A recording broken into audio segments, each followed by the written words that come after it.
नमस्कार दोस्तों ईरान के साथ जो वॉर है वो एक बहुत ही डेंजरस टर्न ले रहा है क्योंकि ये सिर्फ मिडिल ईस्ट तक सीमित नहीं रहा। ये अब यूरोप की तरफ आगे बढ़ रहा है क्योंकि कल जो है ईरान ने एक बड़ा हमला किया ब्रिटेन की एयर बेस के ऊपर। आप देख सकते हो खबर, British base hit in Cyprus, UK terror threat under review as Iran war spread. इसको तो थोड़ा सा हम डिटेल में देखेंगे, लेकिन यहाँ पर एक और बहुत ही इंटरेस्टिंग चीज सामने निकल कर आ रही है। वो ये है कि नेटो में बड़ा स्प्लिट आपको देखने को मिलेगा।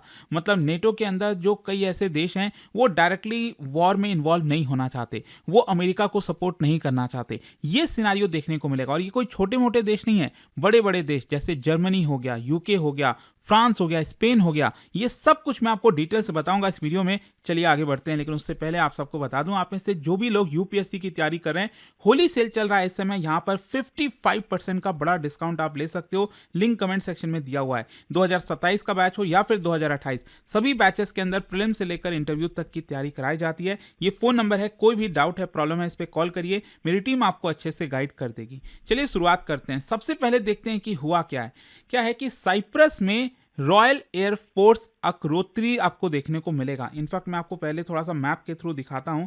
ये आप सब जान रहे हो जो वॉर है इस समय यहां पर चल रहा है, लेकिन एक्चुअल में अगर आप देखोगे मेडिटेरेनियन सी में एक छोटा सा आइलैंड है। इनफैक्ट इस आइलैंड को लेकर ऑलरेडी काफी ज्यादा विवाद है। मैं आपको दिखाता हूं, ये साइप्रस आप देख सकते हो, कुछ इस प्रकार का आपको देखने को मिलेगा। और इसकी लोकेशन थोड़ा सा ध्यान में रखिएगा। ये रहा आपका इजराइल, यहां पर जो है आप देख पा रहे हो। इसके जस्ट अबव है यहां पर लेबनान। ठीक है, अब लेबनान और इजराइल के बीच में भी युद्ध स्टार्ट हो गया है। लेबनान नहीं एग्जैक्टली, बेसिकली वहां पर जो हिजबुल्ला है उनके साथ।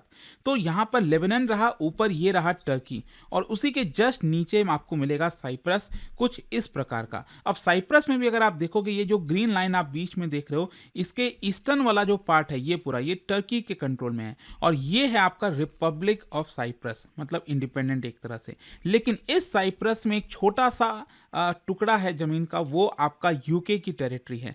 मतलब ये जो आप देख रहे हो ना यहाँ पर अक्रोत्री, ठीक है। इनफैक्ट राइट साइड में अगर आप देखोगे तो यहाँ पर रॉयल एयरफोर्स का बेस है, एयर बेस है, जिसमें ये रनवे आपको देखने को मिलेगा यहाँ पर, राइट। तो ये जो पर्टिकुलर जगह है, इसी के ऊपर ईरान ने हमला किया ड्रोन के थ्रू, और ये बताया जा रहा है कि ईरानियन मेड जो शहीद टाइप ड्रोन था वो रनवे के ऊपर हमला किया।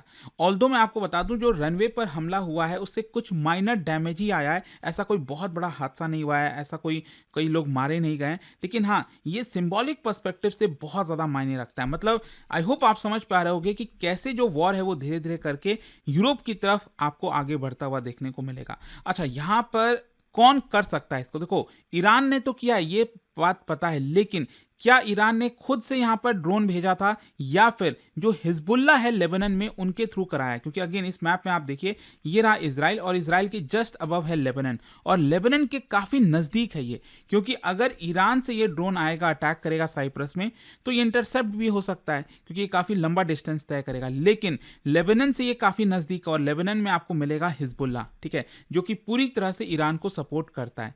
तो यहां पर ईरान ने हो सकता है ऑर्डर दिया होगा हिजबुल्ला को कि यहां से अटैक करो साइप्रस के ऊपर, मतलब साइप्रस में जो टेरिटरी है ब्रिटेन की। और मैं आपको यह भी बता दूं कि ये जो पर्टिकुलर एक ड्रोन था वो तो आपका रनवे पर अटैक किया, जिसकी वजह से माइनर एक्सीडेंट हुआ, लेकिन उसके बाद भी जो है 2 और ड्रोन इंटरसेप्ट किए गए थे।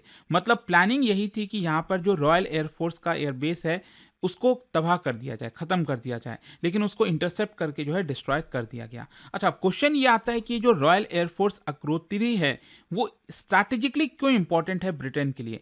क्या है कि यहां से जो यूके अपना ऑपरेशन है सीरिया में, इराक में और ओवरऑल मिडिल ईस्ट में, वो इसी पर्टिकुलर एयरबेस की मदद से कर पाता है। और ये स्टेजिंग ग्राउंड है इंटेलिजेंस के लिए, सर्वेलेंस के लिए, इन सभी मिशंस के लिए, और लॉजिस्टिकल प्लेटफॉर्म भी है नेटो ऑपरेशंस के लिए। साथ ही साथ फॉरवर्ड बेस है फॉर रैपिड डिप्लॉयमेंट। मतलब अगर हमें ईस्टर्न मेडिटेरेनियन में, गल्फ में अगर तुरंत डिप्लॉयमेंट करना है तो साइप्रस में ये जो ब्रिटेन का एयरबेस है वो काफ़ी ज़्यादा काम आता है। तो जोग्राफिक पोजीशन की वजह से, क्योंकि ये यूरोप और मिडिल ईस्ट के बीच में देखने को मिलेगा, and that is why it becomes important. और इसको टारगेट करना मतलब एक सिंबॉलिक मैसेज और स्ट्रैटेजिक मैसेज भी आप कह सकते हैं। अच्छा, इसका डोमेस्टिक सिक्योरिटी इंप्लीकेशन क्या हुआ है यूके के अंदर, मैं बताता हूँ। जैसे यूके की गवर्नमेंट को पता चला कि यहाँ पर उनके एयरबेस पर हमला हुआ है, और ध्यान रखिएगा ये जो पर्टिकुलर एयरबेस मैंने आपको बताया ना, ये जो अक्रोत्री टेरिटरी है, ठीक है, ये ब्रिटेन का ही हिस्सा है। ये जो जमीन है वो ब्रिटेन की ही मानी जाएगी। जैसे डियागो गार्सिया हो गया, तो उसको लेकर ऑलरेडी कुछ कुछ विवाद चल ही रहा है मॉरिशस के साथ।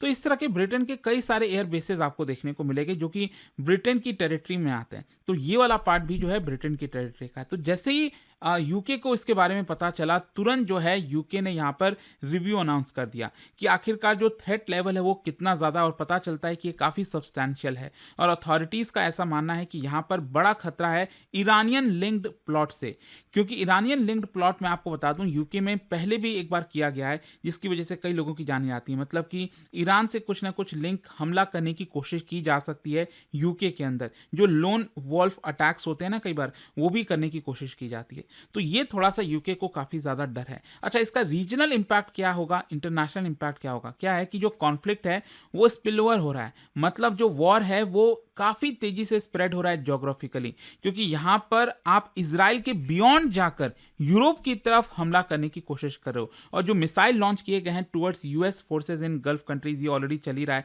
आप आई होप आप देख ही रहो किस तरह से दुबई में, कुवैत में यहाँ पर लगातार हमला हो रहा है। इनफैक्ट सऊदी अरब में जो सबसे बड़ी उनकी रिफाइनरी है पर्शियन गल्फ की तरफ, उस पर भी हमला किया गया। तो उसको लेकर भी कल मैंने वीडियो बनाया था। तो साइप्रस की जो पोजीशन अगर आप देखोगे, तो Cyprus itself states it is not a participant. मतलब साइप्रस है जो है रिपब्लिक ऑफ साइप्रस, वो कह रहा है कि देखो हमारा इससे कोई लेना देना नहीं है। लेकिन अगेन वही चीज़ है ना, जैसे मान लो फॉर एग्जाम्पल दुबई हो गया, अबू धाबी हो गया, उनका क्या लेना देना था यहाँ पर जो ईरान पर हमला हुआ है। लेकिन क्योंकि उनके यहाँ पर एयर बेस है, उनके टेरिटरी में है, तो इसका जस्टिफिकेशन दिया जा रहा है ईरान के द्वारा, और ईरान जो है लगातार हमला अभी भी करता जा रहा है। अच्छा, यहाँ पर अगर आप देखोगे क्वेश्चन यही आता है कि क्या नेटो में जितने भी कंट्रीज हैं वो अमेरिका का साथ देंगे, और इसमें आपको काफ़ी बड़ा डिवाइड देखने को मिलेगा। इनफैक्ट आप देख सकते हो यहाँ पर जो मार्क रूट हैं नेटो सेक्रेटरी जनरल, उन्होंने कल ही बोला है that NATO will not take part in military operations, क्योंकि ऑब्वियसली चीज़ है यहाँ पर सभी कंट्री सहमत नहीं हो रहे होंगे। क्योंकि अगर आप देखोगे नेटो एक म्यूचुअल डिफेंस अलायंस है। इसमें यही कहा जाता है कि अगर इन सभी कंट्रीज में जो नेटो के मेंबर्स हैं, जिसको लेकर ऑलरेडी आप देख ही रहे हो कि रशिया यूक्रेन का वॉर भी स्टार्ट हुआ, उसके पीछे एक बड़ा कारण था नेटो। तो यहाँ पर अगर नेटो के किसी भी मेंबर पर अटैक होता है तो वो पूरे नेटो पर माना जाएगा, और इसी की वजह से बहुत ही ज़्यादा सिक्योर अपने आप को लोग फील करते हैं जो भी कंट्रीज नेटो के अंदर में रहते हैं। तो अब क्वेश्चन ये आता है कि अलग अलग देशों ने क्या निर्णय लिया है। देखो, अगर हम यूके की बात करें, एक्चुअली क्या हुआ था, साइप्रस में जो इनका एयर बेस है उसके ऊपर हमला होने से पहले यूके ने तो एकदम साफ मना कर दिया था कि हम यूएस को अपना एयर बेस नहीं देंगे कि वो ईरान पर अटैक करें। लेकिन जैसे ही साइप्रस पर अटैक होता है, यहाँ पर उनके एयरबेस पर अटैक होता है, तुरंत यूके जो है अपनी पॉलिसी को शिफ्ट करता है, और उनका ये कहना है कि हम डिफेंसिव ऑपरेशन अलाउ कर सकते हैं। डिफेंस में मतलब अगर वहां से मिसाइल वगैरह आ रहा है उसको इंटरसेप्ट करना, उसको दागना, साथ ही साथ यहाँ पर जो ईरान में डिफेंसिव आपके वेपन्स वगैरह हैं उसको अगर डिस्ट्रॉय करना है। तो इस तरह की कुछ चीजें जो हैं जो कि पॉलिटिकली काफी सेंसिटिव होती हैं, वो यहाँ पर अपनाने की कोशिश की जा रही है। और साथ ही साथ जर्मनी की अगर हम पोजीशन की बात करें तो अगेन जर्मनी ने भी रूल आउट कर दिया है कि वो अपने मिलिट्री को इस ईरान के साथ वॉर में नहीं भेजेगा। इसके अलावा यहाँ पर देखो, जर्मनी का जो रिस्पॉन्स है वो आइसोलेटेड नहीं है, ये बाकी भी देशों के साथ ही आपको तालमेल खाते हुए देखने को मिलेंगे। फॉर एग्जाम्पल फ्रांस से भी यही पूछा जा रहा था कि क्या आप अमेरिका की मदद करोगे। ऑल्दो फ्रांस ने यहाँ पर यह कहा है कि जो ईरान अटैक कर रहा है हम उसको कंडेम करते हैं, लेकिन यहाँ पर हम अपने ट्रूप्स को, सैनिकों को ग्राउंड पर नहीं उतारेंगे। क्योंकि एक चर्चा ये भी चल रही है कि डोनाल्ड ट्रंप क्या अब अमेरिकन ट्रूप्स को ईरान के अंदर भेजने वाले हैं।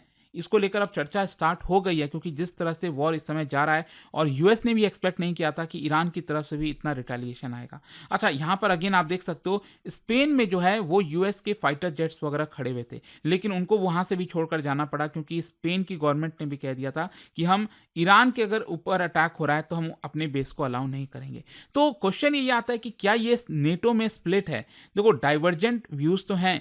यूके जो है वो डिफेंसिव यूज ऑफ बेसिस के लिए अलाउ कर रहा है, जर्मनी ने पूरी तरह से डिक्लाइन कर दिया, नेटो जो है वो कमिट नहीं कर रहा है अलायंस को लेकर। तो एक प्रकार से ये स्प्लिट देखने को मिलेगा, लेकिन हाँ, ये कोई ऐसा स्प्लिट नहीं है कि नेटो टूट जाएगा, ऐसा कुछ नहीं है।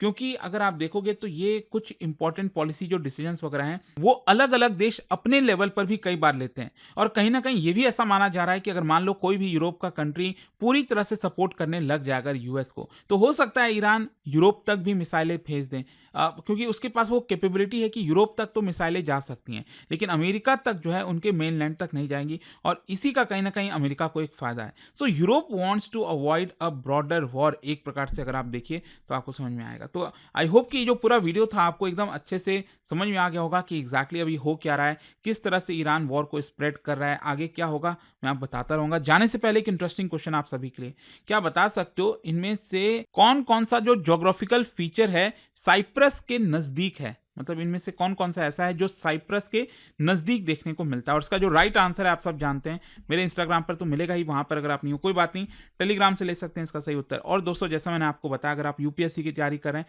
55% का फ्लैट डिस्काउंट होली सेल के दौरान मिल रहा है, 6 मार्च तक आप फायदा ले सकते हैं।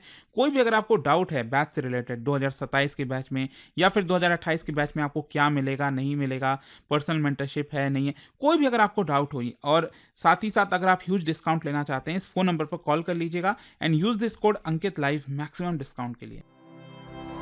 स्टडी IQ IAS, आपका सिलेक्शन हमारा मिशन।